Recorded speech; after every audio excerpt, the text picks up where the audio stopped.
Anyway, as I was saying before, the logs are cut here at the lumber mill. Once they arrive from the top of the mountain, they're processed and then loaded. Once the wood has been processed and cut down to spec, they're loaded into boxcars and then sent up the mountain, which of course uses the branch line.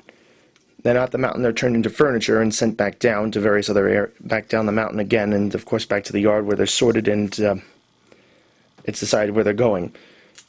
The railroad's main business is supplying the mountain up here and doing commuter runs. There's now a layaway siding as we look up there at my Alco FA with the 2 passenger cars. That's the layaway siding, or layover siding, for the passenger service that actually runs up there. Then I also have the main line, which can be accessed from both points. I should mention this is actually a reversing loop for those of you who haven't noticed this yet. I can reverse trains up here because it's a double Y arrangement. I can run the trains back and forth, down and up. The idea being so I can run 2 trains on the mountain at the same time and not have to have a second track. Anyway, that's the main line, the freight. If it comes up this way, there's a switch right up here. As you see there, if it comes up this other route over here, the one near the roundhouse, it switches over and then goes onto the main line there. And we'll actually go around the station on the main track. The company also hauls freight cars up here with food supplies and such things.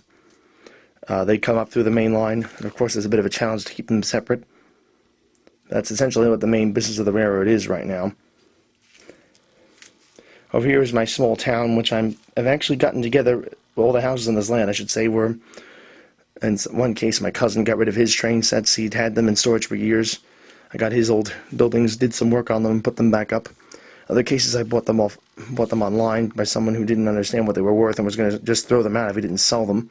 I got them for a few bucks on the dollar. Some might criticize me on doing this, but the fact is, I'm not the type that likes assembling these things. I don't like the smell of that glue. And as I went up doing a lot of repair work on engines and various other things, and I don't have the patience to really do this myself. I have built 1 or 2 of the structures here. The station underneath the bridge back there, which you can't see, which is kind of buried, that's my work. And the hobby shop over here is my work. But that's basically it. Everything else has been bought from someone who basically wanted to get rid of it and didn't understand what it was worth. And that's how it basically wound up here.